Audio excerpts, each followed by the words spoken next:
기도하겠습니다. 하나님, 오늘도 우리에게 성경 공부를 또 할 수 있는 은혜의 시간 주시니 감사합니다. 오늘도 주의 성령님 함께하여 주셔서 우리의 눈을 열어 주의 법에 기이한 것을 보게 하시고 지혜와 계시형을 허락하사 하나님을 주의 말씀을 통해서 또 깨달아 아는 축복의 시간 되게 하여 주옵소서. 예수님의 이름으로 기도합니다. 아멘. 자, 오늘은 성경 출애굽기 12장이죠. 12장을 하겠습니다. 출애굽기 12장. 출애굽기 12장과 13장, 이번 주와 다음 주 있는 12장과 13장은 유월절과 이 무교절이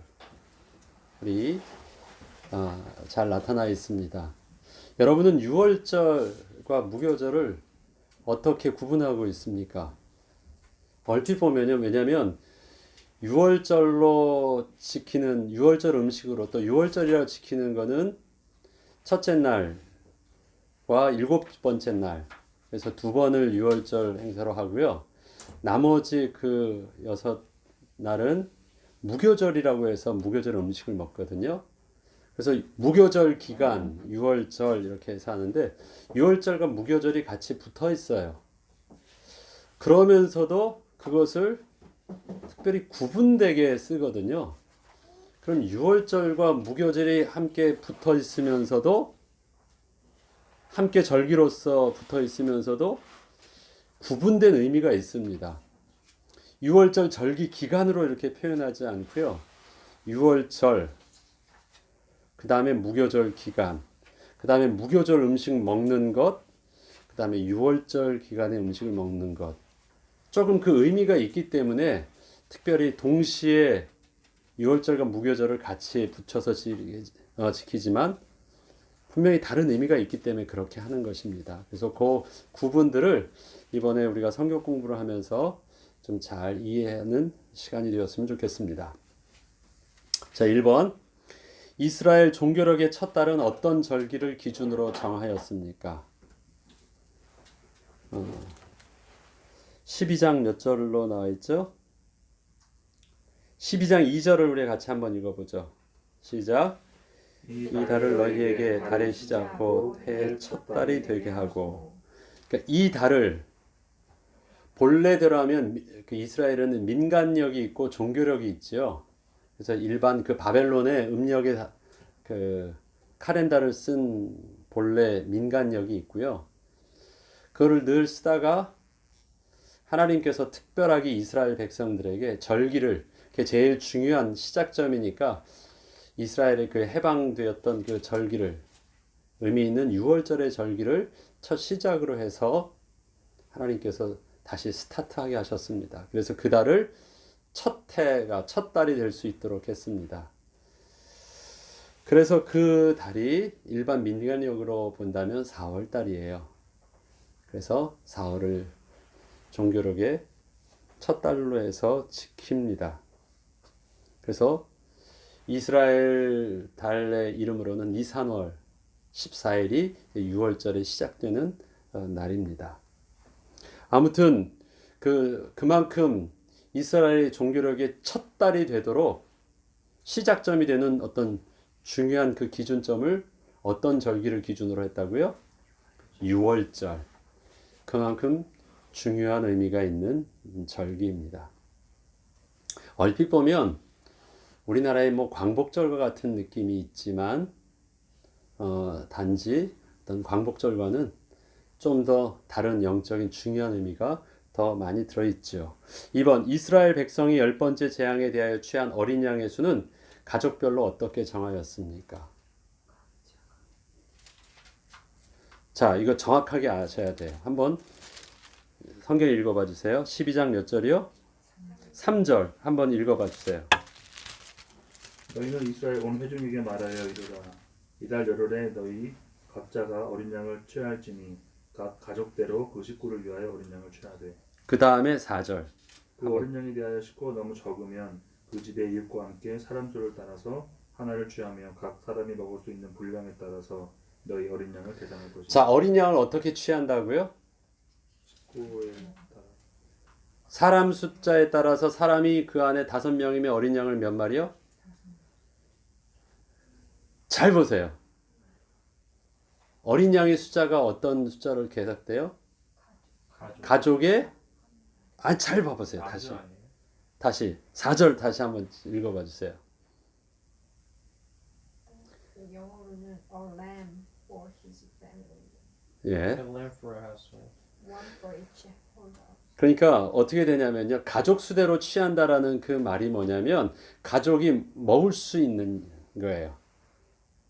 한 마리를 가지고 한 가족이 먹을 수 있으면 한 마리. 근데 가족 숫자가 좀 많아. 그럼 어린 양을 몇 마리? 가족 수대로 같이 양껏 먹을 수 있는 숫자적으로 어느 분량이 되면 2마리일 수도 있고. 그러니까 10사람이라고 해서 어린 양 10마리를 취하는 게 아니라 먹는 분량이에요. 제가 그래서 그걸 일부러 의미 있게 한 거예요. 그냥 가족 수대로 그 앞에 것만 하면 그 가족 수다라는 게 두당 사람의 명수와 그걸로 그냥 1대1로 해가지고 명수를 하는 것처럼 보이는데 아니라 그 가족 수다라는 것은 분량대로 가족의 분량을 따라서 우리가 쉽게 예를 들어서 치킨 한 마리를 가지고 4명이 먹는다. 4쪽을 먹어서 4명이 먹는다. 우리 8명이면 치킨 2마리 뭐 이렇게 하듯이요. 거기서도 이 어린 양이니까 그렇게 크진 않아도 이 어린 양을 잡았을 때 한 마리를 잡으면 대충 몇 명은 먹는다. 딱 그 가족 수가 나오잖아요. 많을 수도 있고 적을 수도 있고 우리는 가족이 너무 작아. 그럼 어떻게 하라고요? 오늘 본문 보니까 이웃집과 함께. 그래서 남김이 없도록 다 먹을 수 있도록 했어요. 남김 없도록. 만약에 남기면 어떻게 해요? 그 다음날까지 남기지 말고 태워버리고 다 완전히 깨끗하게 없애라고 합니다. 그래서 우리가 속죄 제물로 쓸 때는 1인당 자기 속죄 제물로서는 하나인데요. 여기서 하는 어린 양의 숫자는 좀 그거와 의미가 좀 다릅니다. 이것은 먹는 의미는 좀 다르기 때문에 우리가 일단 어린 양의 개수는 사람의 가족의 숫자와 같지 않다라는 개념을 두고요. 그 다음에 성경에서도 그렇고 요즘 뭐 지금도 제가 인도에 있을 때도 염소와 양은요 똑같은 그냥 양고기로 똑같은 개념으로 사용합니다. 그러니까 성경도 마찬가지예요. 양과 염소에 대한 오늘 본문도 보면 우리는 어린 양으로만 알잖아요. 그런데 여기서 본문은 어떻습니까? 너희는 어린 양은 흠없고 일련된 수컷으로 하되 양이나 염소나 취하죠. 그러니까 그거는요. 양과 성경에서 양은 선이고 염소는 악이고 그런 게 없습니다. 양과 염소로 구분한다라는 성경 표현이 있어가지고 마치 그것은 어떤 선과 악 이런 식으로 구분하는데 양은 착하고 염소는 나쁘고 이런 개념은 없습니다. 같이 취하고 기르는 것도 같이 길러요. 숫자가 좀 다르죠. 그는 염소의 좀 성격과 양의 성격이 좀 달라서 그 목축을 하는 사람은 양과 염소를 함께 섞어야지 그게 또 안정적으로 된대요. 아무튼 양과 염소를 하나는 긍정과 부정의 개념으로 딱 구분하는 개념으로 있지는 않습니다. 어쨌든 양이나 염소 중에서 취합니다. 3번 여호와의 유월절은 애굽에 어떤 재앙이 발생했던 사건입니까? 유월절은 어떤 재앙을 기준으로 하죠? 예, 10번째 마지막 재앙인데 그 재앙은 어떤 재앙이었어요? 사람이나 짐승이나 수컷의 첫 번째 태생. 그래서 이제 우리 표현을 하면 장자를 말하는 거죠. 사람 중에서도 첫 아들, 그 다음에 짐승 중에서도 첫 번째 수컷의 새끼. 예, 그러니까 새끼가 아니더라도 첫 번째 것. 예, 그래서 장자를 취한다라는 것을 가지고 있습니다. 그게 출애굽기 이제 13장에는 좀 더 자세하게 나오는데요.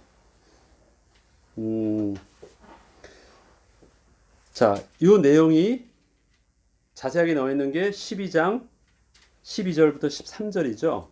12절과 13절을 그냥 한번 더 읽어봐 주세요.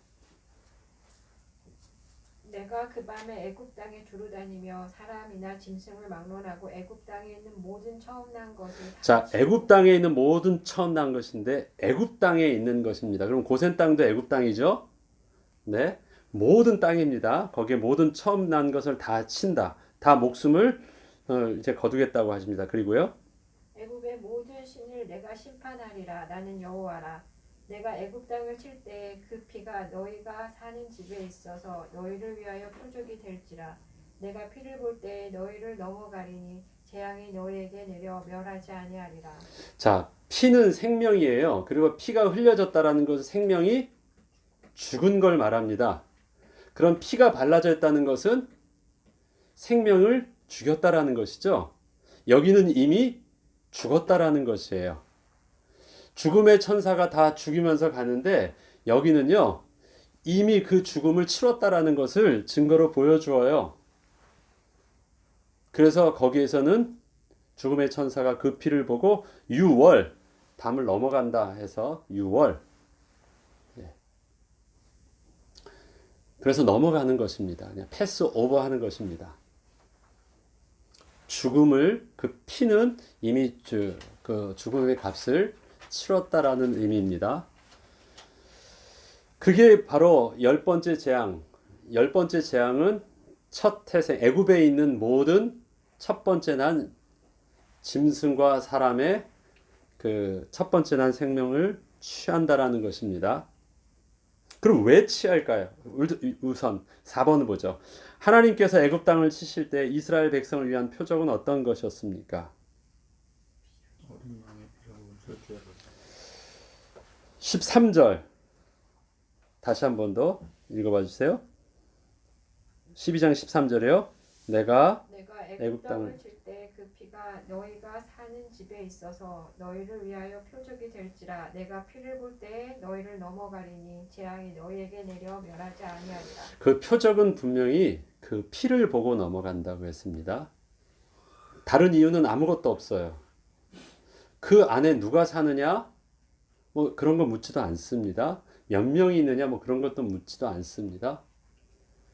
죽음의 천사는 죽음을 첫 아들을 죽이려고 하는데 그 안에 누가 있든지 간에 아무 상관없이 무조건적으로 피를 보면 넘어갑니다. 표적은. 그래서 그 안에 이스라엘 사람이 아닌 사람도 살았습니다. 반대로 이스라엘 사람이라 할지라도 안 바르면 죽습니다. 지금 이 열 번째 재앙은요, 그의 신분이 이스라엘 사람이냐 아니냐라는 것은 아무런 의미가 없습니다. 약속은 뭐냐면 피예요. 누구든지 간에. 그 다음에 그 피가 아니면 하나님의 그 죽음에 이르는 그 저주를 아무도 피할 수가 없습니다. 애굽 땅에 있는 모든 사람. 그 다음에 누구든 민족을 막론하고 다 죽습니다. 그 저주의 재앙에 다 노출되어 있습니다. 그런데 표적 유일하게 피, 그것만 조건입니다. 자, 여호와의 유월절을 위해서 먹게 하신 음식과 먹는 방법은 어떠했습니까? 유월절 그 당일날 넘어가는 그날요, 먹게 한 것 12장 8절을 같이 읽어봐 주세요. 시작. 그 밤에 그 고기를 불에 구워 무교병과 쓴 나물과 아울러 먹되 그 다음에 날 것으로나 물에 살아나서 먹지 말고 머리와 다리와 내장을 불에 구워 먹고 아침까지 남겨두지 말며 남은 것은 곧 불사르라. 너희는 그것을 이렇게 먹을지니 허리에 띠를 띠고 발에 신을 신고 손에 지팡이를 잡고 급히 먹으라. 이것이 여호와의 유월절이니라. 먹는 게 중요한 것이 아니라요, 먹는 자세, 먹는 방법, 그다음에 요리하는 방법 이런 거는요. 마치 전쟁에 지금 나가는 그다음에 급히 뭔가를 움직여야 되는 모든 준비를 딱 두고 바로 취해서 아예 다 손에 띠를 띠고 허리에 띠를 띠고 발에 신을 신고 손에 지팡이를 잡고 다 완전히 나갈 준비를 하고 얼른 먹고 깨끗이 취할 수 있도록 삶아 먹거나 그런 것도 하지 않고 그냥 바로 직접 구워서 먹고 나머지는 다 태우고 다 묻어 엎을 수 있도록 굉장히 급박한 모습. 빵도 그 언제 다 이렇게 불려서 할 시간이 없으니까 바로 이스트에서 발효되지 않도록 한 그냥 떡을 그대로 그냥 무교병으로 그냥 구워서 바로 먹고 지금 그렇게 6월절에 음식을 먹으라고 합니다. 이건 굉장히 급박한 그 분위기를 염두에 두고 있습니다. 그 다음에 6월절 예식의 의미를 설명하자면 여기에 나와 있는 내용이 몇 절이 나와 있죠? 맨 뒤쪽에 보면 첫 번째 6월절에 이후에 너희 자녀가 묻기를 그게 몇 절에 나와요? 12장 26절부터 27절이에요. 같이 읽어봐 주세요. 시작. 이후에 너희 자녀가 묻기를 이 예식이 무슨 뜻이냐고 너희는 이르기를 이는 여호와의 6월절 제사라 여호와께서 애굽 사람에게 제사를 드리실 때에 애굽에 있는 이스라엘 자손을 지키시고 우리의 집을 구원하셨느니라. 백성이 머리속에 경배하니라. 네, 여기서부터 이제 6월절의 의미가 나옵니다. 하나님께서 10번째 재앙을 하게 된 그 원인이 어디에 있죠? 10번째 재앙.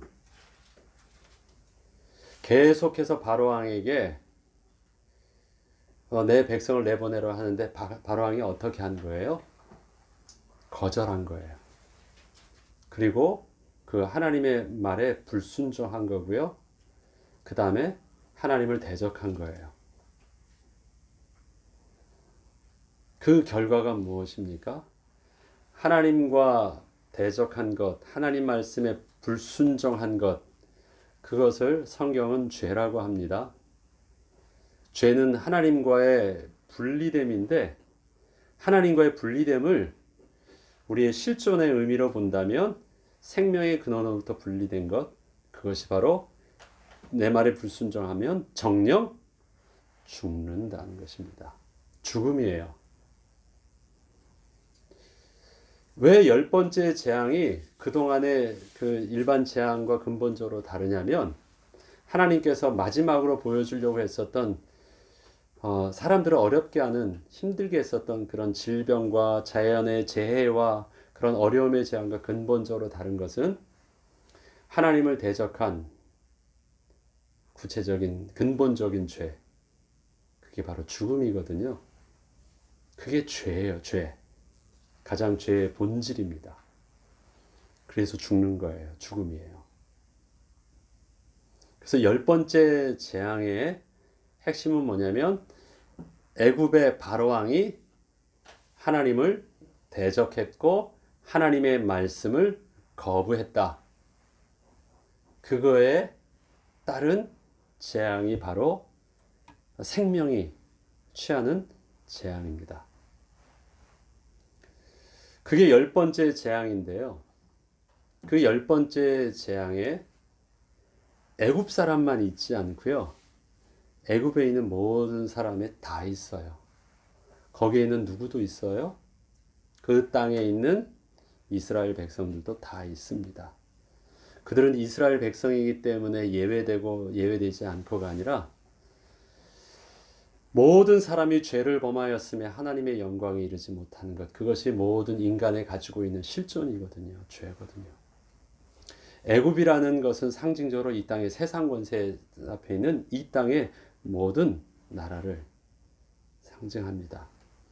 그것에 우리는 예외라는 것은 없습니다.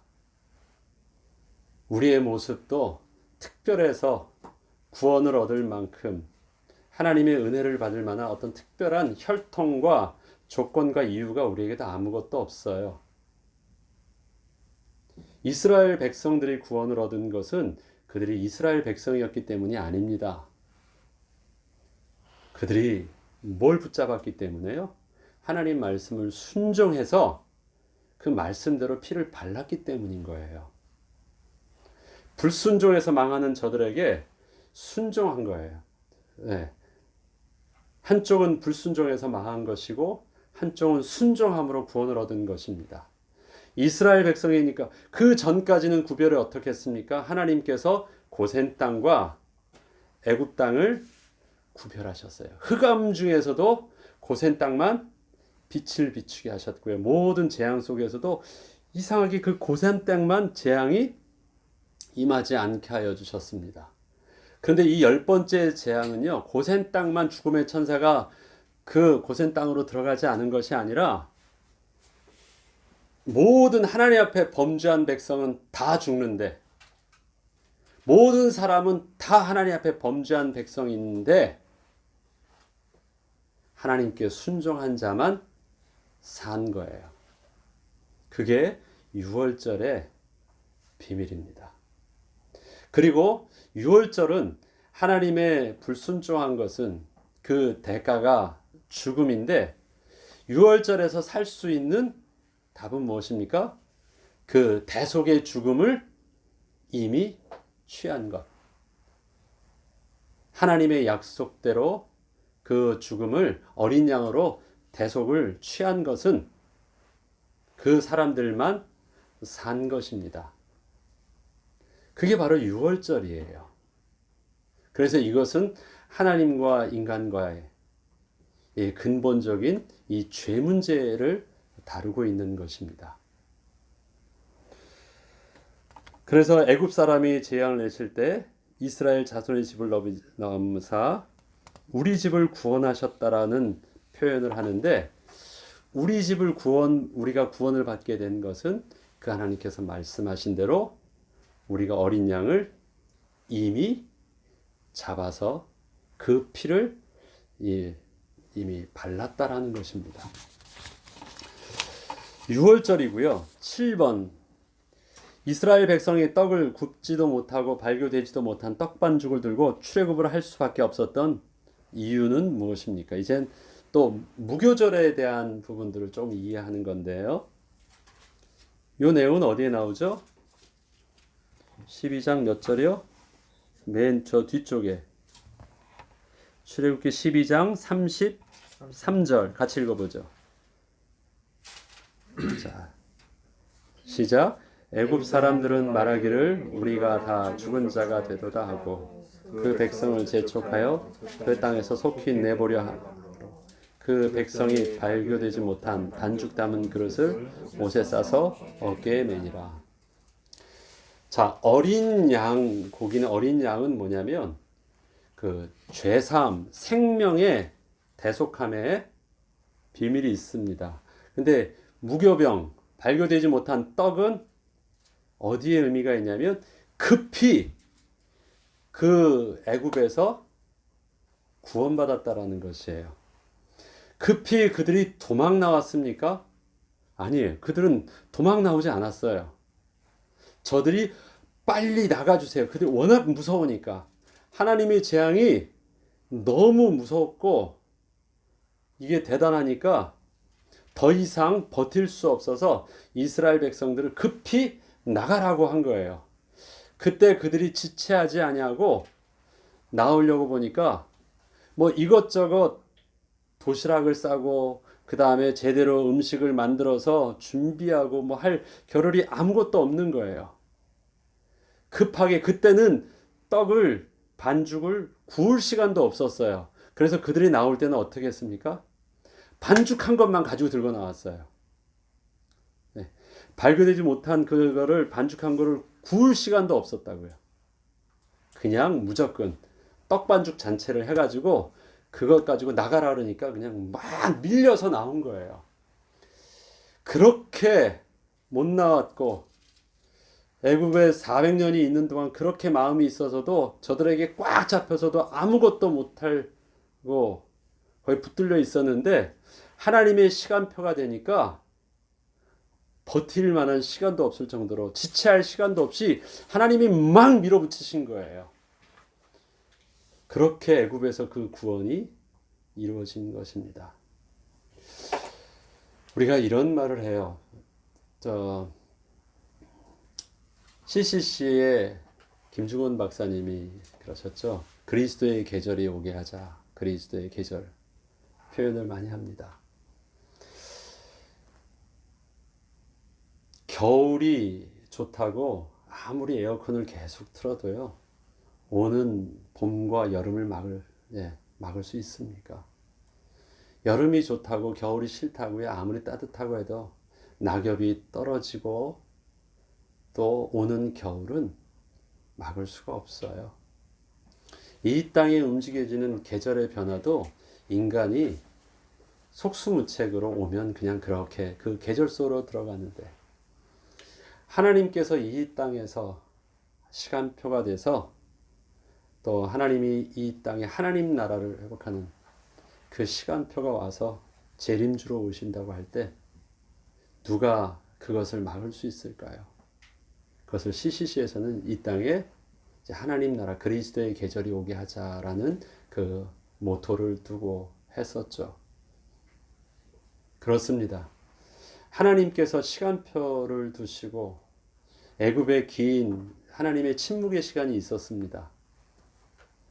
그런데 그것은 하나님의 구원의 선하신 하나님의 구원의 섭리와 계획 속에서의 하나님의 기다림의 시간이셨지 하나님의 무기력하심이나 하나님의 무관심이나 하나님의 무능한 모습이 아니셨어요.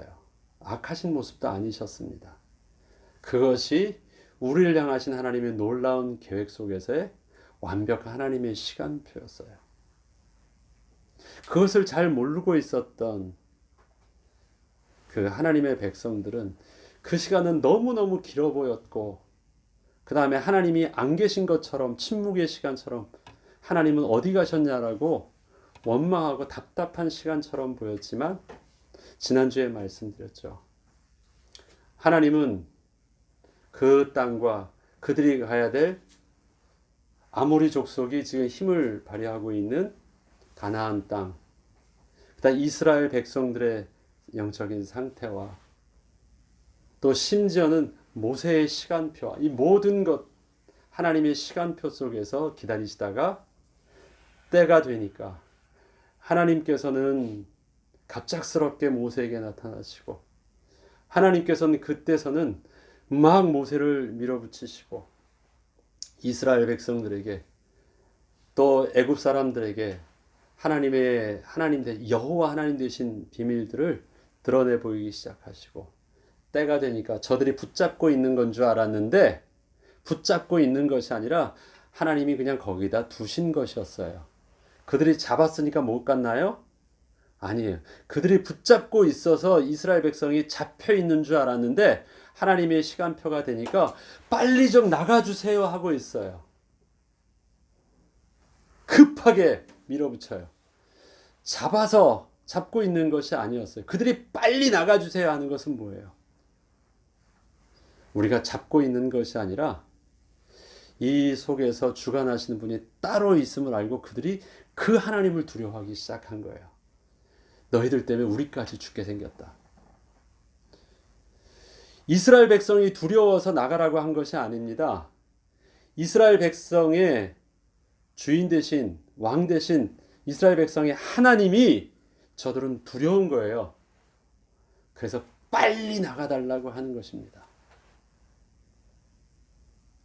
하나님의 시간표가 그렇습니다. 우리에게 지루해 보이는 이 시간표도 하나님 보실 때는 실패하거나 실수하시거나 잘못된 것이 없습니다. 우리는 지금은 잘 몰라도 이 시간이 우리의 어둠의 긴 터널을 다 지나고 나면 그때 그렇게 하신 하나님의 선하신 계획들을 우리는 다는 알지 못한다 할지라도 이해되는 날들이 올 것입니다. 그리고 그 날은 그때 그렇게 됐던 것은 내가 힘들었지만 내가 눈물이 있었지만 내가 마음이 아팠었지만 나를 향하신 하나님의 선하심이 나를 이렇게 오늘날 내 이 모습으로 있게 하시려고 복 주신 하나님의 은혜이심을 우리는 간증하게 될 것입니다. 지금의 우리 코로나 바이러스의 이 사건도 그럴 것입니다. 하나님께서 우리 눈에 보이지도 않는 그 바이러스 하나에 지구를 멈추게 하셨습니다. 대단하죠. 우리는 일주일 단위로 길게는 2주일에 한 번씩 그 아울리 페이를 하는 사람이 잠시만 멈춰서도 마치 달리지 않으면 넘어지는 자전거 같은 우리 삶의 모습이 있거든요. 무조건 달려야지 이 서 있어야 가는 애들을 딱 멈췄어요. 그러고 나니까 다 넘어지기 시작합니다. 그래서 그날이 일주일만 해도 버티기 힘든데 2주일만 해도 버티기 힘든데 지금 우리는 한 달이 넘어섰습니다. 이 지구는 한 달이 아니라 벌써 2달, 3달째 가는데 아직 우리 미국에서 이 땅에서는 한 달뿐만 아니라 앞으로 공식적으로 2달은 더 가야 된다고 합니다. 완전히 멈춘 거예요. 얼마나 이게 지루하고 사상 초유의 실업자 사태와 사상 초유의 일들이 어제 신문을 보니까 푸드뱅크에 줄 서 있는 그것이 내 평생 이 음식을 이런 것을 타려고 왔다는 사람들의 인터뷰도 듣게 됩니다. 사상 초유의 일이 일어났어요. 너무 깁니다. 얼마나 긴 터널인지 몰라요. 아직도 지금 간 것보다도 아직도 2배는 더 지나가야 되는 시간들입니다. 잘못된 것 같죠. 컴컴한 것 같죠. 그래요. 하나님의 이유가 있으실 것입니다. 우리의 이 시간들을 통해서 하나님이 우리의 삶과 우리 교회와 이 땅을 다시 회복시키시는 우리 고통의 때 하나님이 쉬게 하시면서 이것이 안식년이 되게 하시면서 우리에게 복 주시기로 준비하시는 하나님의 분명한 은혜의 시간표가 있을 겁니다. 우리는 다 잘 모르지만 우리는 선하신 하나님을 신뢰하기 때문에 이 시간의 아픔을 하나님이 잘못되었다가 그리고 하나님이 우리의 고통을 모른 척 하시고 우리를 버리신 것이 아니라 더 큰 하나님의 합력하여 선을 이루시는 하나님의 계획 속에서 이 시간표들을 보게 하실 것입니다. 그때가 되면 400년의 긴 시간들이 너무너무 길어 보였지만 그때가 되면 하나님께서 그 시간표를 돌이키실 때는 마치 이스라엘 백성들이 떡도 제대로 반죽도 못할 만큼 이제 광야로 먼 여행을 떠난다면 뭐라도 준비해야 되잖아요. 그런데 그것보다 더 급하게 하나님이 완전히 하나님의 계절로 또 확 뒤바꾸고 말 것입니다. 그런 구원의 은혜, 하나님의 시간표, 하나님의 구원의 비밀들을 기념하는 것이 바로 무교절입니다. 죄사함의 비밀들은 유월절의 비밀이고요. 그 다음에 하나님의 시간표 속에서 회복되어지는 이 구원의 비밀들은 바로 무교절의 의미 속에 담겨져 있습니다. 자, 6월절에 먹었던 무교병은 이스라엘 백성이 언제 그리고 또 왜 처음 만들어 먹었습니까? 여기 몇 절에 나오죠? 자, 37절부터 나오는데 39절만 우리 함께 읽어봐 주죠. 시작. 그들이 부터 가지고 나온 발교되지 못한 반죽으로 무교병을 구웠으니 이는 그들이 애굽에서 쫓겨남으로 지체할 수 없었음이며 아무 양식도 준비하지 못했음이더라. 아멘. 그래요. 지금 이곳은 출애굽해서 이제 광야로 그 애굽 땅을 떠난 상태입니다. 급하게 나와서 아무것도 제대로 준비한 것이 없습니다. 유월절 음식을 먹을 때도 그때만 먹는 걸로 도시락을 따로 쌀 수 있는 나가서 먹을 것을 준비하면 좀 더 많이 만들고 그 다음에 잘 만들어 놓으면 더 도움이 될 텐데 그것이 아니라 그때 먹고 깨끗이 다 없애고 그 다음에 급하게 나가고. 왜냐? 쫓겨날 정도로 지체할 수 없도록. 그러니까 내 의지대로가 아니라 막 밀어붙여서 나오게 하셨던 그 시간표를 그들이 알게 된 것입니다. 그동안 눈치 보면서 제발 좀 우리 좀 나가게 해달라고 하고 눈치 봤던 저들의 모습 속에서 완전히 전세가 바뀌어가지고 쫓겨나갈 정도로 급하게 나간다는 것은요, 그들에게는 상상할 수 없었던 일들입니다. 자기네들의 발바닥에 때만도 못하게 봤던 그 신분이요, 이제는 금은보화도 다 주고 제발 나가주세요 하면서 하늘처럼 섬기면서 빌면서 막 내보내는 것은요, 너무 달라진 모습이에요. 6월절에 먹었던 그 무교병은 반죽은요, 얼핏 보면 정말 맛없는 것이잖아요. 그것을 일주일 동안 무교병을 먹어요. 그거 얼마나 힘들겠어요. 반죽도 안 된 그 밀가루 떡을 그냥 씹는다는 것은 되게 힘든 것입니다. 그런데 이 무교병을 먹는 것은요, 이 의미를 보면 그게 고생하라는 의미가 아니에요. 이 먹는 것은 그때 마치 우리가 고난주간처럼 어떤 그 고난을 받음을 상기하면서 우리 말처럼 한국 이런 상기하자 6.25 하면서 먹는 그런 의미하고 좀 달라요. 왜? 하나님께 때가 되니까 그 구원을 베푸시려고 얼마나 급박하게 그들이 막 도망쳐 나온 것도 아니에요. 얼마나 급박하게 저들이 두려움으로 하나님을 두려워함으로 우리를 밀어내는지, 우리가 그때 너희들 나한테 돈 안 주면 나 안 나갈 거야 배짱 부리면서 이렇게 나왔던 정말 승리의 환호성을 부르면서 나오는 그날이거든요. 여러분 이집트 왕자 혹시 그 만화 영화 보면 애굽 백성들이 나오는 거 이렇게 쭉 봤습니까? 그리고 홍해를 건너기 전에 그들 모습이 막 노래 부르면서 쫙 나오는 거. 그래요. 그것을 기념하면서 먹는 게 무교절이에요. 떡은 맛이 없는데 그 떡을 맛있게 먹는 비밀이 있어야 돼요. 뭘 안다면? 구원의 비밀을 안다면. 네.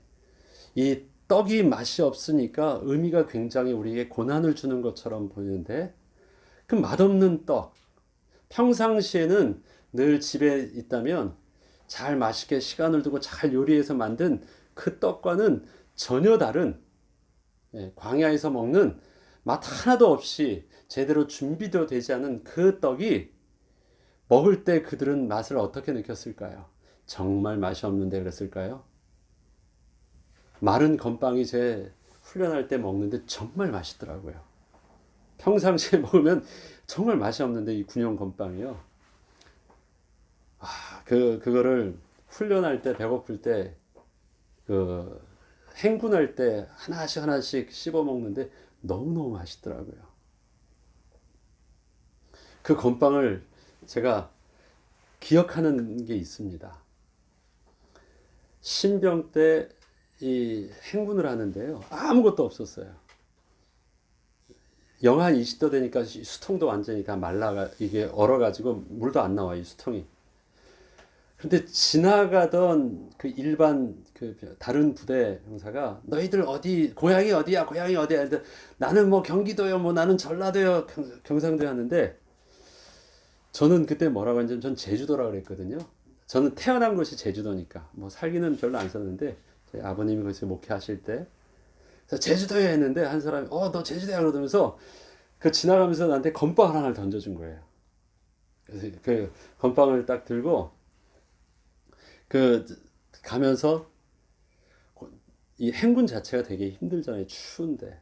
근데 그것을 물도 없어가지고 물도 이제 다 수통이 얼어가지고 못 먹는데 그걸 조금씩 야금야금 씹는데요. 너무너무 맛있어요. 그 건빵이 사실 이렇게 맛있는 게 아니거든요. 특히 군용 건빵은 더 그렇습니다. 하도 맛이 없어서 이 별사탕이 있잖아요. 그건 맛이 없습니다. 그런데 그때 아무도 뭐 지쳐가지고 아무것도 없을 때 그렇게 누군가 나한테 던져줘서 먹는 그거는 너무 다르더라고요. 이스라엘 백성들에게 무교병은 정말 맛있을 거예요. 그 상황은. 맛있어서 맛있는 것이 아니라 감격해서 맛있는 거예요. 그리고 당장 광야에 쫓겨났으니까 큰일 났다고 하는 두려움이 아니라 그런 애굽에서 이렇게 나오게 됐다라는 것 자체가 감격일 거예요. 그때 먹는 무교병은 영적인 감사의 비밀이 없으면 절대 맛있게 먹을 수 없는 그 떡. 그런데 그 무교병을 맛있게 먹을 수 있다면 그것이 바로 구원의 감사의 비밀을 아는 것입니다. 하나님께서 우리에게 주시는 삶의 축복들, 그 다음에 구원의 축복들,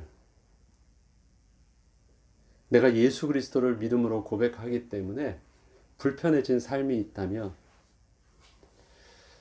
사실 그것이 우리에게 예수 때문에 당하는 어려움처럼 느껴질 수도 있겠지만 한편으로는요, 그 속에서 세상 사람들이 누릴 수 없는 하나님의 또 구원의 감격과 감사를 회복한다면 그것이 우리에게 있어서 또 무교병의 영적인 비밀이 아닌가 싶습니다.